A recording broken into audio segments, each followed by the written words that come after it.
Сайн байцгаана уу ирхэн үзэгчдээ.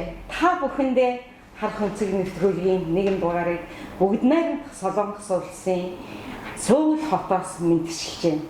Энэ удаа бид Монгол улсаас бүгд найрамдах Солонгос улсад суугаа Монгол улсын элчин сайд Сүхбэгийн Сүх бололттой нэгэн ярилцлагыг эхлүүлэхэд бэлэн болоод байна. Сайн байна уу та? Сайн байна уу.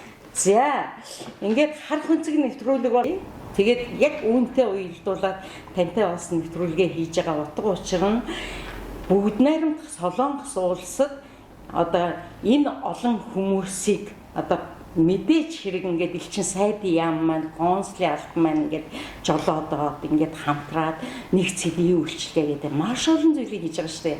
Түүнээс гадна та одоо 2024-өөс 25 онд зөндөл олон ажил хийж байгаа харагддаг. Энийхээ талаар за тэг юуны өмнө бас нэвтрүүлэгтээ зочин болгож оролцуулж байгаа танд маш их баярлалаа. Тэгээд манай нэвтрүүлгийн бас хамт олонд бас амжилт хүсье. Та түрүүн хэлсэнчлэн өнөөдөр Солонгос улсад Монгол улсын 57 мянган орчим иргэн амьдарч байгаа. Тэгээд 57 мянган орчим иргэнийг тоон дотор нь задлаад үзэх юм бол өнөөдрийн байдлаар нэг 19 мянган орчим оюутан байна. Дээрээс нь 17 мянган орчим иргэн маань одоо бизнес зөрчилтэй буюу одоо өстэй хийж занснаа одоо бурхны одоо бурхны хийцтэй 17 мянган иргэд маань байна. За мэдээж бас байнга оршин сууж байгаа тодорхой одоо Солонгос иргэдийг нэг болсон эсвэл ажил хөдөлмөрийн гэрээтэй гэдэг ингээд тоолоод үзэх юм бол үнэхээр Монгол улсын 22 дахь анги гэж хэлэхээс байхгүй болцсон байна. Тэгээд энэ одоо иргэд рүүгээ чиглэсэн үйл ажиллагааг мэдээж элчин сайдын яамны зүгээс манай консулын зүгээс гэдэг тодорхой арга хэмжээнүүдийг бол үе шаттайгаар хийгээд явж байгаа. Мэдээж цаашдаа хийх ажлууд бол их байна. Бүгд намайг Солонгос улсын хооронд ялмаа тарихцаад тусна 38 жил болж байгаа. Үүгээр бол онцлог. Тэгэхээр энэ ойн хүрээнд бас ирдүүгээ чиглэсэн хоёр улсын харилцаанд одоо чиглэсэн түшгэлсэн тодорхой арга хэмжээнүүдийг зохион байгуулад явж байгаа. Дөнгөж сая өнгөрсөн 7 хоногт бол бүгд намайг Солонгос улсын үндэсний ассамблеийн дарга үн шиг албан ёсны айлчлалаа Монгол улсад хийгээд ирлээ. Энэ бол 2021 онд Монгол улсын ерөнхийлөгч Ухнагийн төлсөх бүгд намайг Солонгос улсын ерөнхийлөгч Хүмүүнжийн И нарын захин уулзалтаар тохирсон стратегийн түншлэлийн харилцааг хөгжүүлэхэд бас тодорхой хэмжээний төсөв зөвлөө. За мэдээж стратегийн харилцаа гэдэг бол одоо бүхий салбарт хөгжих ийм учиртай үндэслэл болж байгаа. Тэгэхээр соёл, боловсрол, эрүүл мэнд, улс төр, спорт, залуучууд, иргэд солилцоо, техник, технологи энэ бүх салбарт бол энэ хоёр улсын харилцаа бол тодорхой хэмжээнд хөгжөөд явж байна гэж хэлж байна.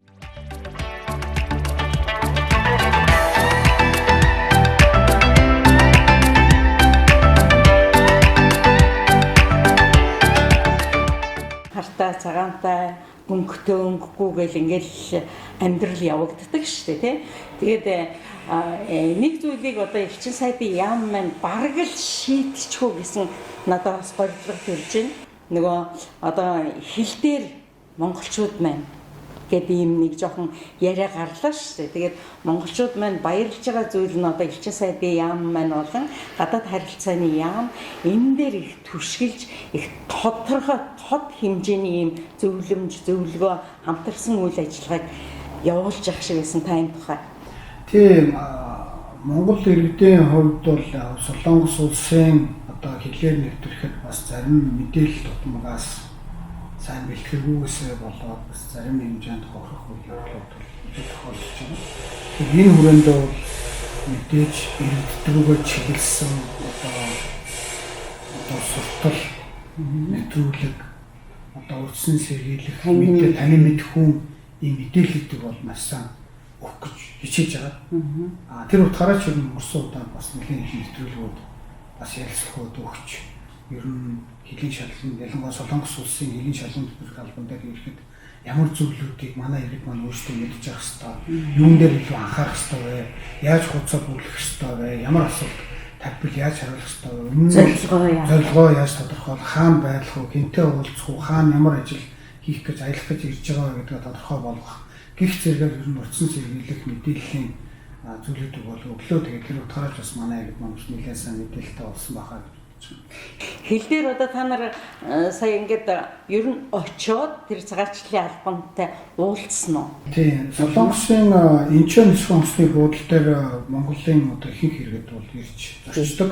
Ер нь бол зорчиж байгаа иргэдийн дийлэнх нь баг 90% нь бол энэ тэр Инчон нисхэн усны буудлаар дамжиж ирж байгаа. Дамжиж явж байгаа ч бас байгаа.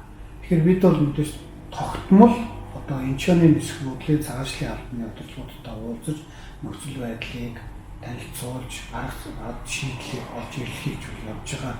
Иргэдийн зүгээс тавьсан өргөл гомдлын чиглэлч гэсэн юм бол тогтмол үйлчлэлийг бол банк хийгээ явж байгаа. Тэнд ер нь тэгээд нааштай яг тэгэж уулзаад явж хахад одоо Монгол талаас бол бүр эрчтэй явж штэ. Яг тэр талаасаа ер нь юу гэж юм?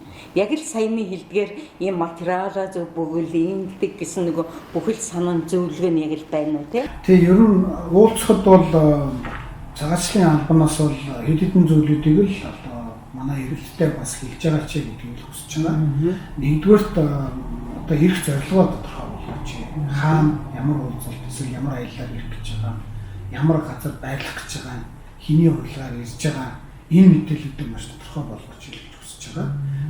Хоёрдугаарт энэ хилийн нэвтрүүлэх хуудас гэж байдаг. Энэ хуудсыг бүглэхдээ одоо л цахан болж байгаа. Одоо бүр 26 оноос бүр 100% цахан болно. Тэгэхээр энэ цахимаар бүглэж байгаа мэдээллээ тухайн виз мэдээлэлтэй өгсөн мэдээлэлтэй дүүцүүлж өгч байгаа ч тэгвэл энэ мэдээлүүд нь зөрөөд байна. Тэгэхээр энэ мэдээлэл зөрж байгаа учраас мэдээж мэдээллийн дагуу одоо урьдчилан одоо шалгах юм ажиллагаанд хийгддэг учраас энээрээ манай нэгээс анхаарал тавьж байгаа. Дараагийн нэг анхааруулж байгаа зүйл бол аялын зорилгоор өмнө нь ирээд явахдаа тодорхой хугацаанд байсан байна. Тэгэхээр энэ тодорхой хугацаанд байхдаа хаана ямар одоо аяллаар зорилгоор байснаагаа бас тодорхой хэмжээнд тэр их зардлыг яаж гаргасан? Тийм, тэр зүйлийгээ бас мэдж байгаа чи, тэр зүйл дээр бас ихтэй байгаа чи гэдэг зүйлийг хэлж байгаа. Бусдаар бол их айхтар одоо Монгол иргэд бол хацсангүй гайгүй бас тийм зорчил хөдөлгөөн бол нэвтрүүлэлт сайн байгаа гэж хэлж байгаа. Хүний эрх талаасаа одоо нөгөө утсын хураагаад авчаад байна, тэгээд байна, ингээд байна гэд жоохон гомдол байсан. Тэр талаар юу гэж юм? Бид нар бол энэ асуудлыг бол тавьж байгаа. Хилийн шалган нэвтрүүлэх, алба тухайн иргэнийг нэвтрүүлэх эсэх асуудлаа гар утсыг заавал үзэхгүйгээр шийдэх ёстой гэдэг шаардлагыг тавьж байгаа. Энэ утгаараач бас анхаарч үзье. Бас тодорхой хэмжээнд мэдээж тухайн иргэн бас өөрийнхөө нотлох баримтыг тухайн утсан дээрээ байлгаж байгаа тохиолдолд бид нар заавал одоо тухайн иргэнээс зөвшөөрөл авч үзэж байгаа гэдэг энэ төслийг бол тавьж байгаа. Тэгэхээр манай иргэд бас нэг зүйл дээр анхаарах ёстой нь юу гэхээр хэрвээ өөрийнхөө одоо зорчих нотлох баримтыг цаасаар байвал заавал тэр утсыг үзээд авах шаардлага байхгүй гэдгийг бол цагаачлалын албанаас тавьж байгаа. Гэхдээ бид нар нэг зүйлийг бол маш сайн тавьж байгаа. Энэ үгээр энэ бол хувь хүний орон зай. Тэм учраас хувь хүний орон зайд ингэж бас нэвтэрч болохгүй. Та нар бусад байдлаар нотлох ёстой. Тэм учраас та одоо тухайн иргэний гар утсыг үзэх бол боломжгүй болохгүй гэдэг зүйлийг бол хэлж байгаа. Тэгээд үүн дээрээ бас анхаарай гэдэг зүйлийг бол хэлж байгаа. Хамгийн гол нь нөгөө иргэдээс өөрсдөөс нь маш их шалтгаал. Бас нэг зүйлийг би бас боддог байхгүй юу? За одоо энд чинь мэдээж түрүүн би нөгөө сайнтаа муута гэж зөндөө юм яриад байна шүү дээ. Иргэд хил дээр ирчихээр элчин сайдын яаманда консулын албанда би яг тэр дүүрэгт яг тэдний хугацааны ингээд холбоосоо хилчих юм бол энд чинь ерөөсөө аав чинь вэ ээж чинь вэ? Элчин сайдын яам консулын алба чинь ерөөсөө та нарын аав чи ээж чинь. Та нар мэдэгдчих юм бол тэр хүн ямар нэгэн одоо алга болчих ч юм уу ямар нэгэн амьдралын юм хэцүү юм таарлтан шүү дээ тийм ээ. Тэгэхэд консул мэдчихэж байгаа юм чинь хаа байгааг нь олчихно. Тэгэхээр яг энэ тал дээр та юу гэж хэлмээр вэ? Тэрнийг нэгдтэй зөвлөх хувьд бол одоо жилдээ 140 мянган монгол иргэн солонгос улс ирж байгаа гэсэн тоо байна. Гадаа. Иргэд ер нь ирэхдээ тодорхой хэмжээнд хаана байгаагаа, ямар зорилгоор ирж байгаагаа мэдүүлж байвал, өртгүүлж байвал бид бас эргээд одоо тухайн иргэний ирэх ашиг зорчигдох тохиолдолд дөрвөн шуурга хурж очих юм боломж нь байна. Хангалттай мэдээж манай иргэд тэр болгонд мэдээлэл өгдөггүй. Эцсийн мөчид одоо асуудал үүссэний дараа одоо мэдээлэх тус цагаа өсөхийн тохиолдол гардаг. Гэхдээ Тэглээгээд бид нар зүгээр суудаггүй, иргэдрүүгээ одоо хандсан, иргэдийн хайр ашгийг хамгаалах гэсэн эрхэм зөрчилж байгаа тохиолдол бүрлүү очдог. Дээрээс нь элчин сайдын яамд шуурхай утас гэж ажиллаж байгаа. Элчин сайдын яамны email хаяг гэж байгаа. Вебсайтн дээр тодорхой байдаг.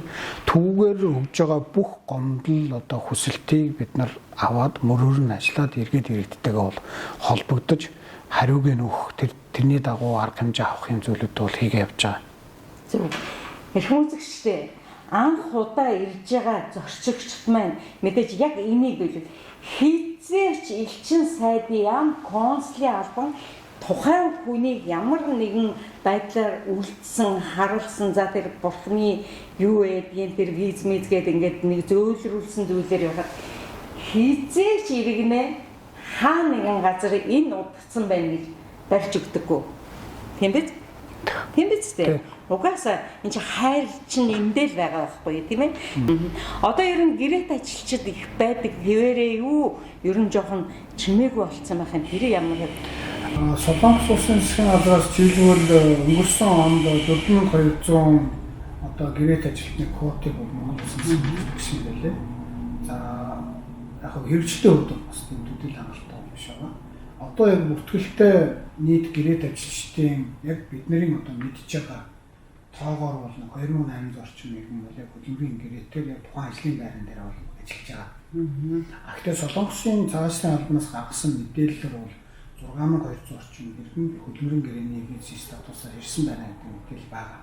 Тэгэхээр энэ үлдсэн одоо тоо баримт маань хаана байна вэ гэхээр тухайн ажлын байран дээр байх. Ажлын байраа сольсон эсвэл солиод түүнийг эргэж одоо цаашдын албанд бүртгүүлээгүй эсвэл визний зөрчил рүү орсон ийм зүйлтэй л байна гэсэн. Тэгэхээр 2800 тэгэхээр нөгөө яг тоо гарах боломжгүй байгаа даа. Тэгэхээр хөдөлмөрийн гэрээтэй визээр орж ирсэн иргэдийн тоо бол яг ажлын байран дээр байгаа иргэдийн тоотойгоо ингээ харьцуулахад бол харьцан өөр байгаа даа. Тэгэхээр энэ дээр бас манай иргэд маань бас үнэхээр хөдөлмөрийн гэрээний визээр орж ирж хөдөлмөрийн гэрээтэй ажилтан болж байгаа бол энэ дээр нэг зүйлийг анхаармаар байна. Тухайн хөдөлмөрийн гэрээтэй орж ирж байгаа гэдэг бол энэ хуулийнхаа дагуу тухайн хүний эрх ашиг бүрэн хамгаалагдаж байна гэсэн үг ээ. Хэрвээ визний зөрчилдөө ороод хөдөлмөрийн гэрээгээр одоо зөрчөөд одоо манайхны хэл заншнаар одоо хараар ажиллах тохиолдолд тухайн иргэнд бас захиалгын хамгаалахын тулд бас нэгэн хуулийн одоо хүндрэлтэй асуудлууд тулгарна шүү. Манай иргэд гэсэн ойлгомжтой. Тэгэхээр аль болох одоо хөдөлмөрийн гэрээгээр ирж байгаа бол тухайн хөдөлмөрийн гэрээнийхээ визийг өөрчлөхгүй байх, тэр статусынхаа хүрээнд ажиллаж амьдрах энэ одоо хуулийн хүрээнд ажиллаж амьдрах юм бас арга замыг хийж байгаа ч гэж байна. Манай монголчууд ерөөсөө энэ иргэншлээ солих асуудал дээр та ямар бодолтой байна? Ер нь ихтэй дээ нү бүр болоод дээ нү багтаад дээ нү энэ гурвын.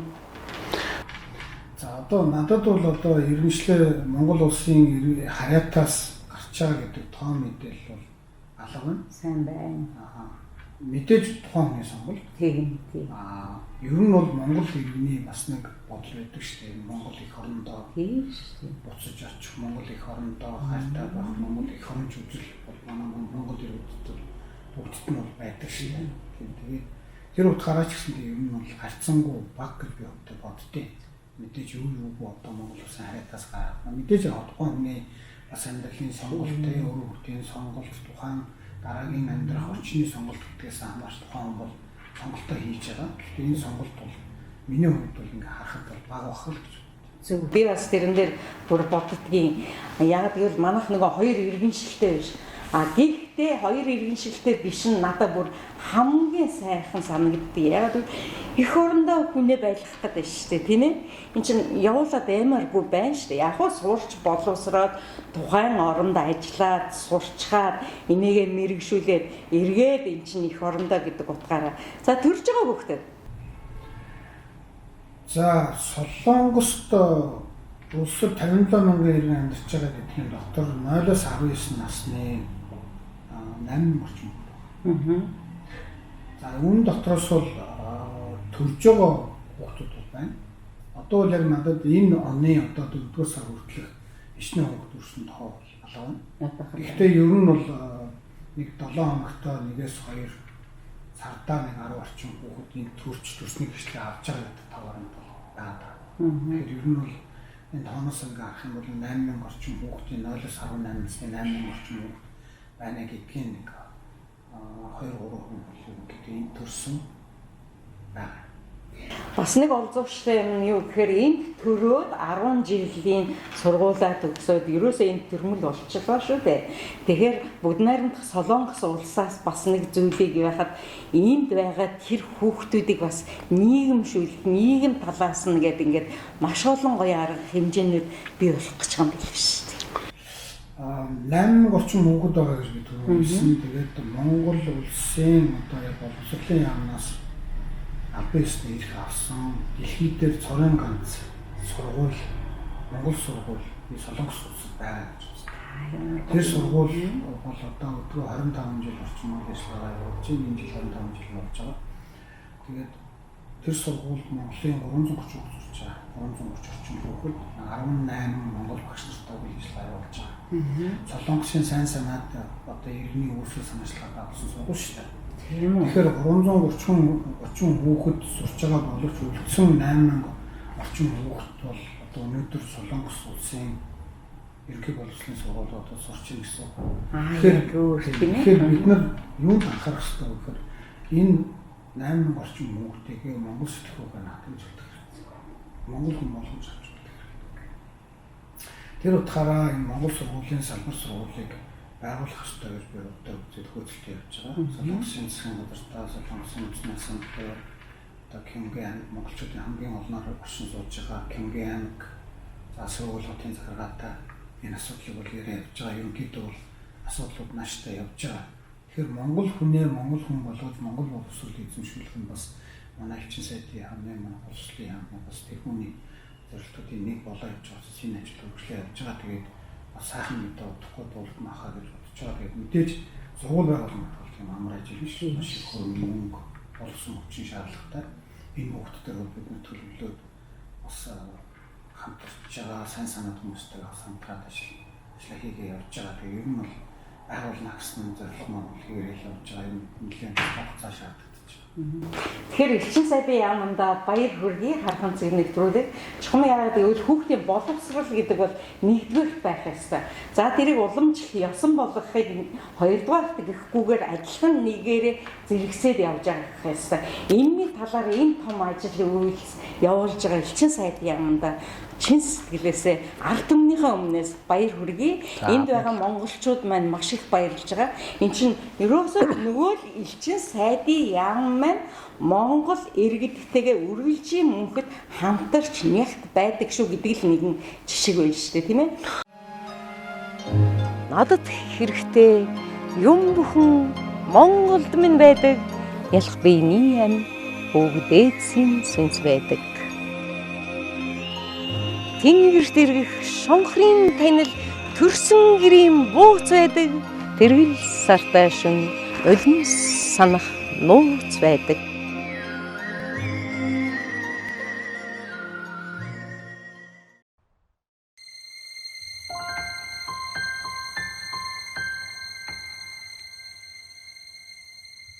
Дархан манэ тусгаруулас даяар Монголын арон голон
Дэлхийн анирт Монгол бахархал нэвтрүүлэг бүгд найрамдах Солонгос улсаас Монгол улсад суугаа элчин сайдын яам. Монгол Солонгосын найрамдалт харилцаанд их хувь нэмэр оруулан нийгэмд хандсан олон ажлуудыг хийж байгаад чин сэтгэлээсээ талархаж байгааг хүлээн авна. Монгол иргэд олноор Солонгос улсыг зорж амьдрал ахуйгаа дээшлүүлж байгаа нь хоёр орны найрамдал харилцаа өргөжинд хэлж байгаагийн тод илрэл хэлээ. Дэлхийн анирт Монгол бахархал нэвтрүүлгийн ерөнхий продюсер зохиогч Мөнх Цэцэг. Дэлхийн анирт Монгол бахархал нэвтрүүлэг бүгд найрамдах Солонгос улсад суугаа Монгол улсынхаа элчин сайдын яам дээр хүрэлцэн ирээд байна. Энэ удаа бид элчин сайдын яамны хөтөлмөрийн аташе Мие Гомбын Нямдаватаа уулзах гэж байна. Сайн байцгаана уу эрхэм үзэгчдээ. Та бүхэндээ энэ өдрийн мэндийг хүргэе. Дэлхийн анирт Монгол бахархал нэвтрүүлгийн эрхэм зочноор элчин сайдын яамны маань консулын хэлтсийн дарга Баярхүү овогтой Батцэрэг оролцоод байна. Танд энэ өдрийн мэнд хүргэе. Тэгэхээр бүгд найрамдах Солонгос улс одоо элчин сайдын яам нийгэмдээ хандсан маш их одоо ажил зохион байгуулдаг. 그 양국 관계가 더욱 발전하기 위해서라도 그 인적 교류, 그러니까 양국 국민들이 서로 오가는 그런 교류가 더욱 활발해지는 것이 중요하다고 생각이 됩니다. 그를 위해서 저희 대사관 хоёр орны харилцаа улам бүр өргөжин хөгжин цэцгэлэхэд хоёр орны иргэд хоорондын солилцоо нэмэгдэх нь маш чухал юм. Үүнтэй холбогдуулан манай элчин сайдын яамнаас визний нөхцөлийг хөнгөвчлөх журмыг энэ оны 4-р сараас хэрэгжүүлж эхэлсэн. Үүгээрээ олон монгол иргэдэд Солонгост орчих боломжийг олгож байгаа.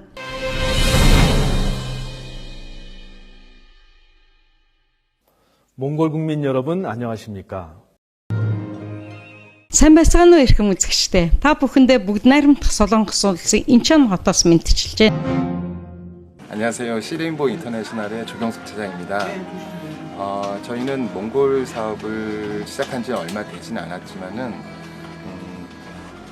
몽골은 저희 역사적으로 볼 때 저희와 굉장히 가까운 나라고 정이 많은 민족이라고 생각을 합니다. 몽골을 좀 더 자세히 알고 싶어가지고 한국에 와 계신 몽골 많은 분들을 만나봤었고 몽골타운에 가서도 몽골 분들이 드시는 음식, 생활 문화 이런 것들을 관심 있게 지켜봐왔습니다. 몽골 분들이 굉장히 여유로우신 것 같아요. 여유롭고 좀 한국 사람들은 좀 굉장히 급하고 성격들이 좀 이렇게 굉장히 급한 편인데 몽골 분들은 좀 나라가 커서 그런지 굉장히 좀 여유가 있는 것 같습니다. 가끔 몽골 분들이 이렇게 시간 약속을 안 지킬 때가 있는데 그런 점은 조금 이렇게 생각이 차이가 있는 것 같아요. 우리나라 사람들하고. За ингээд бид багийн ахлагчтай Эрдэнэ сайхантайгаа уулзъя. Тэгээ Эрдэнэ сайхан маань хамт олонныхоо тухай нэгэн хэсгийг дурсна гэдэгт итгэлтэй байна. За сайн байцгаана уу. Энэхүү нэвтрүүлгийг үзэж байгаа монголчууд та бүхэндээ энэ өдрийн мэндийг хүргье. За ингээ манай баг өнөөдрийн тэмцээнд оролцохоор 280 км-ийн цаанаас зам тоолж ирсэн байгаа. Тэгээд одоо сая дөнгөж шинэ тоглолт хийгээд очлоо. Тэгээ өнөөдөр амралтын өдрийг монголчуудаа сайхан өнгөрөхөөр ирсэн. За ингээ бусдын төлөөлөд мөгийг чинь дүнрээ нэг өмсчи. За. Энэ замдаа сайн яваарай. За энэ замдаа сайн яваарай. За. Миний сэтгэл хөдөлж байна. Үнэхээр хүний нутагт энэ сайхан нэвтрүүлгийг хийж байгаа ч гэсэн би ээж хүн штэ. Би эмэгтэй хүн штэ. Тийм учраас энэ хэдийнхаа хямрлаг сайхан сэтгэл, сайхан нүдийг хараад би баясаж байна. Миний сэтгэл хөдөлж байна хэрхэн үзэгчтэй. Яг үүнтэй адилхан таач гэсэн нэгийг бодож байгаа бах.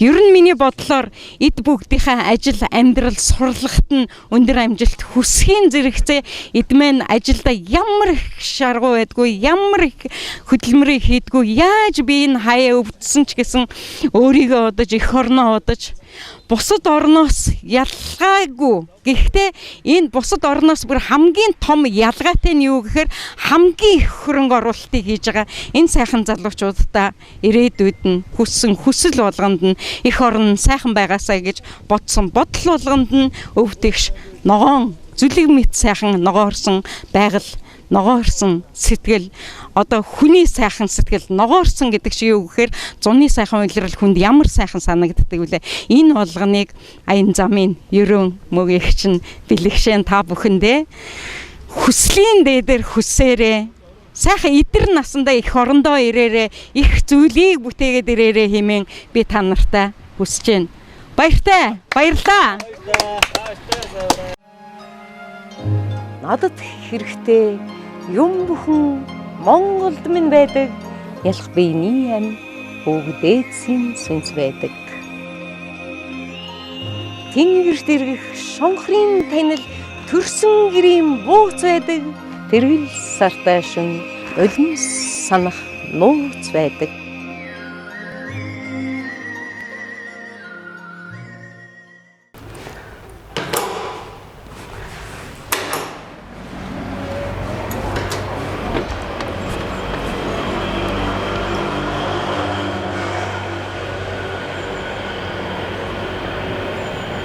За ингээд бид бүгд найрамдах Солонгос улсад суугаа Монгол улсын элчин сайдын яамн дээр харах өнцөг нэвтрүүлэг хүрэлцэн ирж элчин сайд сүхвэгийн сүх болттой монголчуудтай зориулсан маш олон үйл ажиллагаа түүнчлэн сэрэмжлүүлэх зөвлөгөө гэдэг ингээд нэвтрүүлэгт чухам тань мэдхүйд юу л хэрэгтэй вэ?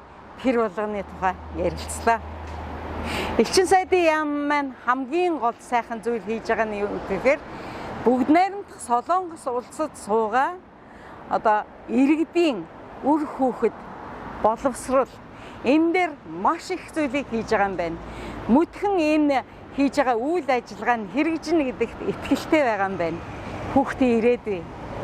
Бид үнэхээр Монгол хүүхдүүдээ ёс заншил, уламжлал, эх орноо үзэх үзэл, Монгол хэл гээд энэ олон зүйлийг давтагдшгүй болох, мөнхийн болох энэ үйл ажиллагаан дээр элчин сайдын яам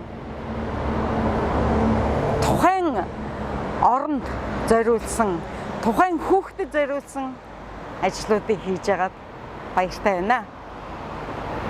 Түүнчлэн Монгол улсад суугаа иргэд хилийн чандаар хилээр зорчиж байгаа иргэд хоорондын нэг жоохон юм нэг иргэд одоо Монгол улсын элчин сайдын яаманда одоо энд Солонгост бүгд найрамдах Солонгос улсад суугаа Монгол улсын элчин сайдын яаманда хүсэлт гаргасан энэ хүсэлтийн дагуу маш олон үйл ажиллагааг хийгээд зөвлөгөө тэгээд тэдэндээ одоо монголчуудаа зөвлөгөөх цаг ямагт наад зах нь гэхэд одоо онлайн ертөнцөөр ингээд танилцуулан түгээж байгаа. Иргэдийнхаа хүсэлтийг биелүүлээд хилийн чандад одоо голцоо нөгөө инчооны хилээр нэвтэрч ирдэг штэ. Тэгэхээр инчооны цагаачлалын албатай ярилцаж чухам юу нь болохгүй байна? Яагаад ийм их одоо санал гомдол ирээд байна гэдэг дээр нь бүр бэхжилж уулзаад гэхдээ энд бол манай иргэдээс шалтгааллах маш их зүйл байгаа. Би бас мэдж байгаа, мэдэрсээр байгаа. Одоо сая бүр сайн тодорхой мэдлээ.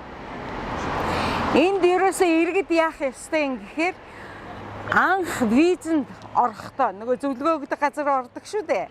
Тэгээд тэнд орохдоо хүн ямар мэдээлэл өгсөн тэрийгээ бүр хамаагүй мартчихад байгаа бол утсан дээрээ сууршуулад за би яг ийм асуултанд нь ийм хариулт өгсөн шүү. За яг ингэсэн шүү. Би хаана буух вүлээ? Би зочид буудалд буух вүлээ? Ямар зочид буудалд исэн бэлээ? Одоо захиалга яасан бэлээ гэдэг ингээд наацх нь ийм мэдээлэл. Хоёрдугаарт нэг аяллаа одоо хөтөлбөр аяллаа хөтөлбөр чинь байна уу гэдэгтэй адилхан аяллаа зорилго чинь одоо дутуу болоод чамайг эх орн руу чинь буцаалаа. Яг энэ үед аяллаа зорилгоо юу гэж өгсөн ерөөсөө тэргээрэл байх ёстой юм байна. Аль нэгэн өөрчлөлтийг гаргавал анхны мэдээлэл чинь буруу зөрүүтэй байна гэд нөгөө гомдоод байгаа болгон чинь үүсдэг юм байна эрхэм үзэгчтэй. Түүнчлэн утас аваад ингээд ингэчээд байна гэд бас гомдоод байсан. Энэ дээр болохоор иргэдээс маш их шалтгааллах зүйл байна. Энд юу гэхээр утсан дээрээ янз бүрийн юмаа ингэж одоо мэдээлэлээ бичсэнд орхно. Яг бичлээд ингээд цаасаар А4-ийн хэмжээнд нөгөө урьдлагч нь байж байгаа тийм ээ, визний зөвшөөрлөгч нь байж байгаа. За тэгвэл ямар газраас одоо юу гэдгийг мэдээлэл, ямар мэдээлэл хэрэгтэй вэ? Тэрийг бүгдийг авч байгаа. Аяллаа хөтөлбөрөө, аяллаа зорилгоо тийм ээ. Мөн түүнчлэн нөгөө яриад байгаа одоо энэ өөрийнхөө буудлын захиалга гэдэг ингээд буудлын нөгөө одоо текет цаанаасаа захиалгын хуудас ирдэг байлгүй дээ. Тэрийгээ гэдэг ингээд бүгдийг ингээд сайхан ингээд ирэн билээ дарааллаад. Ерөөсөө одоо нэгдүгээрт миний бодлоор бол за Монгол улсад суугаа бүгд найрамдах Солонгос улсаас Монгол улсад суугаа элчин сайдын яамны консулын албанаас өгсөн нөгөө визийн зөвшөөрөл юм А4-тэй. Энэ нэгдүгээрт байх. За хоёрдугаарт нь гэхэд чинь юу гэхээр аяллаа зорилго. За аяллаа зорилгоныхоо за эхлээд хүн гар дээрээ юуг авч явж явах ёстой бэ гэхээр бүгд найрамдах Солонгос улсаас Монгол улсад суугаа элчин сайдын яамнаас одоо консулын албанаас өгсөн визийн зөвшөөрөл гэдэг ийм А4-ийн хуудастай зөвшөөрлөө Канадад аваад явах хэрэгтэй. За хоёрт нь бол нөгөө QR код. Яг гэвэл энэ дээр эрүүл мэндийн бүх мэдээлэл чинь мөн бас л хаягч нь байна. За гуравдугаар аяллаа зорилгоо хаагуур явахын хэдэн төгрөгтэй юм аялахад хэдэн хоногийн ингээд энийгээ гаргахын тулд нөгөө пледийн ирж очих зардал чинь нөгөө захиалгын хуудас чинь одоо пледийн тикет чинь байж гин гэсэн үг. За дөрөвдүгээрт нь юу гэхээр ерөөсөө тухайн оронд хаана байрлахыг, хэд хоног байрлахыг гэдэг буудлын захиалга болон захиалга өгсөн бол мэдээж хэрэг тэр буудлаас нь бол захиалгын хуудас онлайнаараа ч юм уу аль нэгэн зүйлээс ирэх байх. Үгүй бол хэн тосч авахын, ямар утсан дээр байгаа юм, ямар хаягн дээр байгаа юм, энийгээ бас А4 хэмжээний цаасан дээр авчих. За ерөөсөө ийм үндсэн одоо баримтуудаа аваад явж явах юм бол хил дээр ерөөсөө тэрийгээ л үзүүл. Хил байхгүй бол тэрийгээ л үзүүл. Хилтэй бол тэрийгээ л яар. Ийм л юм байна. Тийм учраас ерөөсөө хилийн тэр их маргаан, хилийн цагаачлалын алба тэгчлээ, цагаачлалын албан дээр ингээд одоо баригдаад орчлоо. Элчин сайдын яам ерөөсөө юу ч хийхгүй байна. Ирээд авахгүй байна. Ирээд авахгүй шүү дээ угаасаа. Эн чинь ерөөсөө тухайн хүний өөрийнх нь хүсэл зорилгоор тухайн оронд аялал юм уу ажиллаар ирсэн нөхцөлдөл тэр тухайн хүн өөрийнхөө юмыг өөрөө л даана. Ганцхан юм юу гэхээр хил дээр ирчээд элчин сайдын яам за хилээс орчлоо гэж бодъё тухайн орондоо. Тэгшгээд элчин сайдын яам юм уу? Элчин сайдын яам руу ярихаар бас консулын албаны утсыг хилээд өгдөг юм байна. Тэгэхээр консулын албандаа за тэр овогтой тэр паспорттай тэр би ингээд ирлээ. За би энд ингээ оршин суугаад ийм хугацаатай ингэж байна, ийм байна. Ийм хаягн дээр байгаа гэд ингээд хэлчих юм бол ямар нэгэн маргаан, ямар нэгэн зөрчил, ямар нэгэн одоо эрсдэл бий болоход консулын албан мэдж байгаа учраас тэр болгоноор чинь шууд хайгаад болох. Тийхгүйгээс болж тухайн хүн ямар нэгэн эрсдэлд орсон байхад тэр чинь бүр хайн маш их үйл ажиллагаа ажил болно. Инхээр бид нэр ерөөсөө яах ёстой юм гэхээр мэдээлэлээ зөв өгч явах хэрэгтэй. Миний хэлбээр штэ тухайн оронд суугаа элчин сайдын яам консулын албууд бол ерөөсөө ээж нь аав нь гэсэн үг. Битээ тэднэртэй гомд, битээ тэднэртэй үг хай. Зүгээр л өөрснөө холбоотой байна. За консулын албан дээр ихэд одоо нэг цэгийн үйлчлэгээ. Тэгээ нэг цэгийн үйлчлэгээ чинь бүр амар болцсон юм байна. Чухам яагаад вэ гэхээр нөгөө банк хайгаал, ирчээл банк хайгаал. Илүүгүй бол ерөөсөө хол байж байгаа л бүр арай гэж ирэнгүүт нь ингээд банк юм гээд ингээд цаг хугацаа алдах үгүй. Эндээсээ ерөөсөө онлайны ертөнцтэйгөө холбогдчих юм байна. За консулын албан дээр ирэх хамгийн чухал зүйл нь юу гэхээр нөгөө хурууныхээ өөрийнхөө яг зураг авахулах ч юм уу. Бүр яалтчгүй чи байх, та байх, бид байх нөхцөлийн үед л консулын албан дээр ирэх юм байна.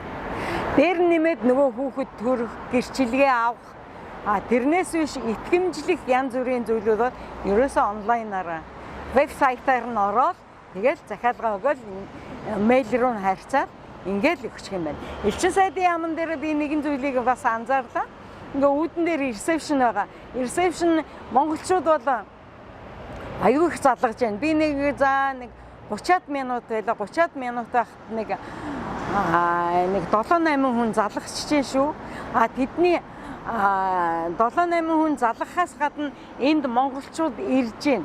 Тэгсэн мөртлөө нөгөө андуураад элчин сайдын яамн дээр ирчгээд нөгөө консулын алба хаана вэ гэдэг. Консулын алба ерөөсөө ийм элчин сайдын яамнаас чигээрээ доошоо яваад баруун зам гараад баруун тийшээгээ нилээ алхаж идэл консул. Ингээд нөгөө андуураад ирэнгүүтээ ёо ямар төвхтэй ямар хэцүү юм бэ? Хаста хар халуунд за холоос ирж яхад гэд нөгөө л нөгөө монголчуудын маань нөгөө гомдомхой зан гараад ах шиг байна. Тэгэхээр ерөөсөө анханасаа нөгөө вебсайт руу н орохдоо хаана консулын алба байна? Консулын албан дээр очиж уулзах юм уу? За элчин сайдын яамны хаяг хаана байна? Элчин сайдын яамн дээр очиж уулзах юм уу? Гээд ингээд эхлээд бүх зүйлээ төлөвлөчих. Би бол үргэлжийн нөгөө Монгол 5-наас 402 юм уу 114 дугаарын одоо нийтийн унаанд суучдгийг. Нийтийн унаанд суугаад ирэхдээ зөндөө олон юмыг замаараа хараад үзээд ингээд ирдгийг. 420 нь бол ерөөсө 5 дахь буудал, 114 нь болохоор 9 дахь буудал. Яг 114 нь жоохон тойрдог. 420 нь бол чигээрээ ирдэг. 5 буудлын дараа. Тэгээд 5 буудлын дараа нөгөө ингээд харахад гүүр харагдана. Гүүрээрээ даваад нөгөө замаа гатлаад зүүн гар талаараа жохон явж итэл зүүн гар талаа бас нэг юм дээшгээ явсан юм туслах зам байгаа. Яг тэр туслах замаараа дээшээ ингээд явчихад эх орны минь юм алтан соён бод тог намираад байж байгаа. Хажууд нь Монгол улсын элчин сайдын яам маань дүнхийгээд байж байгаа. Ийм л юм. Угаасаа бид нар хандлагаа л өөрчлөе. Бид нар өөрсдөө шалтгааллах зүйлээ бас ойлгож, мэдж, сэнхэрчээ. Мэдээж элчин сайдын яам ямар үүрэгтэй, иргэдтэй ямар үүрэг үзүүлэх үү гэдгээ мэдээж тэнд нэг цэгийн үйлчилгээ байж гэн. Тэрийг хараад бүх юмыг ингээд тод томрон үзэж байна. Ингээд элчин сайдтайгаа сайхан ярьсан ярилцлага өндөрлөөд ажлын их амжилт хүсэн өрөөгөөд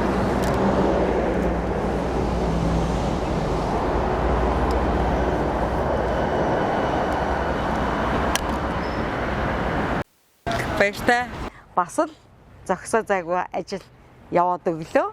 Тэгээд маш их ажлыг хийж байгаа. Түүнээс гадна бүгд найрамдах Солонгос улсаас Монгол улсад суугаа элчин сайдын яамда чин сэтгэлээсээ баярлалаа гэдгээ хэлье. 15 жилийн хугацаанд энэ сайхан нэвтрүүлгүүдийг, энэ танин мэдхүүнүүдийг, энэ контентийг хийхэд тусалж исэн консулын албанда чин сэтгэлээсээ баярлж байгаа илэрхийлье.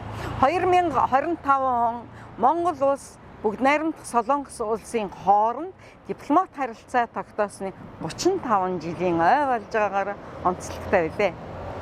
Хар хүнцэг нэвтрүүлэг бүгд найрамдах Солонгос улсад цаг ямагт ирдэг арай танин мэдхийг бүр түгээмэл өгчих.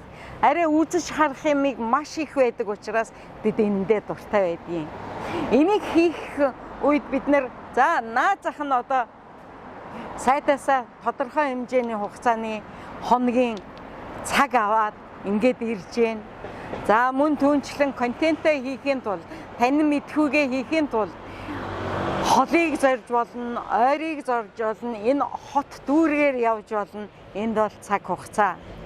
Мөн түүнчлэн одоо нэвтрүүлгээ хийхийн тулд чухам аль өнцгөөс авах уу, аль өнцөг дээр ярих уу гэдэг нь бас л нэгэн хугацаа.